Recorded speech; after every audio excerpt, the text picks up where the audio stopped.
नमस्कार, आपका नए और प्रेस वीडियो में हार्दिक स्वागत है। सभी पेंशनर्स केंद्रीय कर्मचारियों के लिए बड़ी खुशखबरी। जी हां, सरकार से सभी केंद्रीय कर्मचारियों व पेंशनर्स को 18 माह के बकाया डीएरियर की सौगात। जी हां, 18 महीने के बकाया डीएरियर भुगतान को लेकर केंद्र सरकार से बड़ी खबर आ चुकी है, जिसकी पूरी जानकारी आपको इस वीडियो में मिलेगी। साथ ही कर्मचारियों व पेंशनर्स के लिए सरकार के 3 बड़े फैसले आए हैं। तो बने रहा आप इस वीडियो को लास्ट तक और जानिए इन बड़ी खबरों को सबसे पहले। इससे पहले अगर आपने अभी तक भी इस वीडियो पर एक लाइक नहीं किया हो तो एक लाइक कर दीजिए, क्योंकि आपका एक लाइक ही हमारी मेहनत का फल होता है। वही चैनल को भी फ्री में सब्सक्राइब नहीं किया हो, सब्सक्राइब कर लीजिए, ताकि आगे भी आपको कर्मचारी व पेंशनर से जुड़ी लेटेस्ट बड़ी अपडेट सबसे पहले देखने को मिलती रहे। तो चलिए बढ़ते हैं इन बड़ी खबरों में आगे। आज की पहली बड़ी खबर। जी हां, नए साल में कर्मचारी को हफ्ते में मिलेगी 3 दिन की छुट्टी। 13 राज्यों ने तैयार किया है इसका मसौदा। जी हां, आपको बता दें कि नए साल 2022 में नए श्रम कानून, न्यू वेज कोड लागू हो सकते हैं। नया वेज कोड लागू हो जाने के बाद कर्मचारियों की सैलरी से लेकर उनकी छुट्टियां और उनके काम के घंटे भी बदल जाएंगे।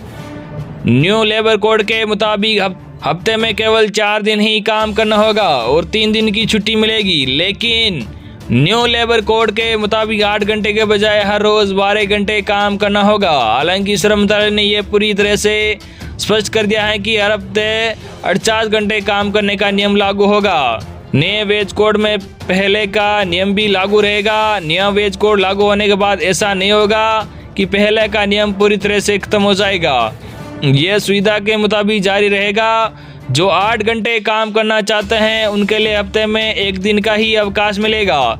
एक वरिष्ठ अधिकारी ने इसके बारे में जानकारी देते हुए बताया कि कम से कम 13 राज्यों ने इन कानूनों के मसौदा नियमों को तैयार कर लिया है। बता दें, नया वेज कोड लागू हो जाने के बाद इसमें कई ऐसे प्रावधान किए गए हैं जिससे ऑफिस में काम करने वाले वेतनभोगी कर्मचारियों समेत मिलों और फैक्ट्रियों में काम करने वाले मजदूर तक प्रभावित होंगे। मजदूरी, सामाजिक सुरक्षा, औद्योगिक संबंध और व्यवसाय सुरक्षा तथा स्वास्थ्य और काम करने की स्थिति पर 4 लेबर कोड्स को अगले वित्त वर्ष तक लागू किए जाने की उम्मीद जताई जा रही है। केंद्र सरकार ने इन कोड्स के तहत नियमों को लगभग अंतिम रूप दे दिया है। इसके लिए अब राज्यों को अपनी ओर से नियम बनाना है, क्योंकि लेबर समवर्ती सूची का विषय है। अधिकारी ने कहा कि 4 लेबर कोड के अगले वित्त वर्ष तक लागू होने की संभावना है। उन्होंने आगे बताया कि बड़ी संख्या में राज्यों ने इनके मसौदा नियमों को अंतिम रूप दे दिया है।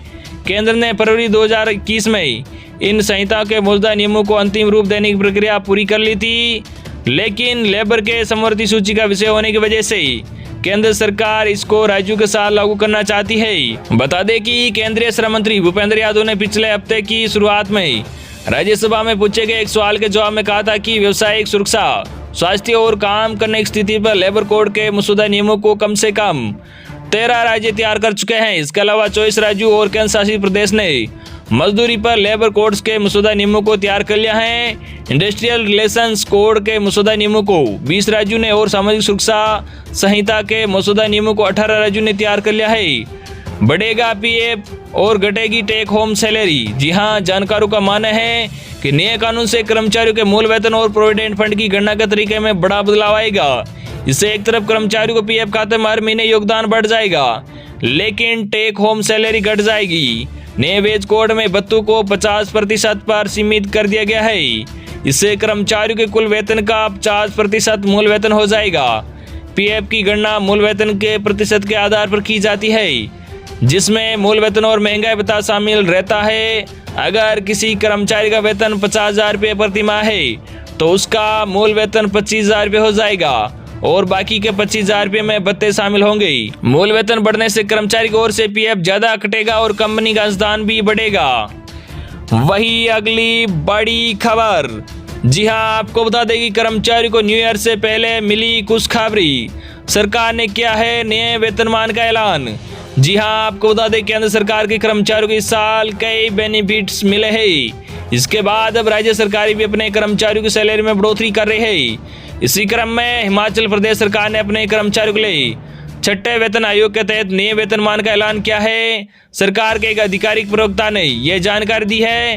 राज्य सरकार ने ऐलान किया है कि अनुबंध पर काम करने वाले कर्मचारियों को अब 2 साल में नियमित किया जाएगा। राज्य सरकार ने की है इसकी घोषणा। जी हां, गौरतलब है कि अब तक अनुबंध कर्मचारियों को 3 साल में नियमित किया जाता है। मुख्यमंत्री जयराम ठाकुर ने हिमाचल प्रदेश गैर राजपत्रित कर्मचारी महासंघ की संयुक्त समन्वय समिति को संबोधित करते हुए राज्य सरकार के कर्मचारियों के लिए नए वेतनमान की घोषणा की है। ये 1 जनवरी 2016 से लागू होगा। जानकारी के अनुसार जनवरी 2022 का वेतन संशोधित वेतनमान के अनुसार फरवरी 2022 में देय होगा। कब से मिलेगा संशोधित पेंशन का लाभ? जी हां, जयराम ठाकुर ने कहा कि राज्य सरकार अपने कुल बजट का लगभग 43% कर्मचारी और पेंशन भोगियों पर खर्च कर रही है। छठे वेतन आयोग के लागू होने के बाद यह बढ़कर 50% तक हो जाएगा। मुख्यमंत्री ने बताया कि सभी पेंशन भोगियों और पारिवारिक पेंशन भोगियों को भी 1 जनवरी 2016 से संशोधित पेंशन और अन्य पेंशन लाभ दिया जाएगा। केंद्र सरकार भी कर रही है तैयारी। जी हां, उधर केंद्र सरकार भी अपने कर्मचारियों को खुशखबरी देने की योजना बना रही है। नए साल की शुरुआत में कर्मचारियों के हाउस रेंट अलाउंस HRA बढ़ाए जाने की उम्मीद है। अगर ऐसा हुआ तब केंद्रीय कर्मचारियों की सैलरी भी बढ़ जाएगी। भारतीय रेलवे तकनीकी पर्यवेक्षक संघ और national federation of railway man की ओर से कर्मचारियों के HRA बढ़ाने की मांग पर भी विचार किया जा रहा है। वही अगली बड़ी खबर। जी हां, केंद्रीय कर्मचारियों व पेंशनर्स को 1,44,000 रुपए तक का मिलेगा एरियर। जी हां, 18 मिनी सेट के DA के एरियर पर होगा फैसला।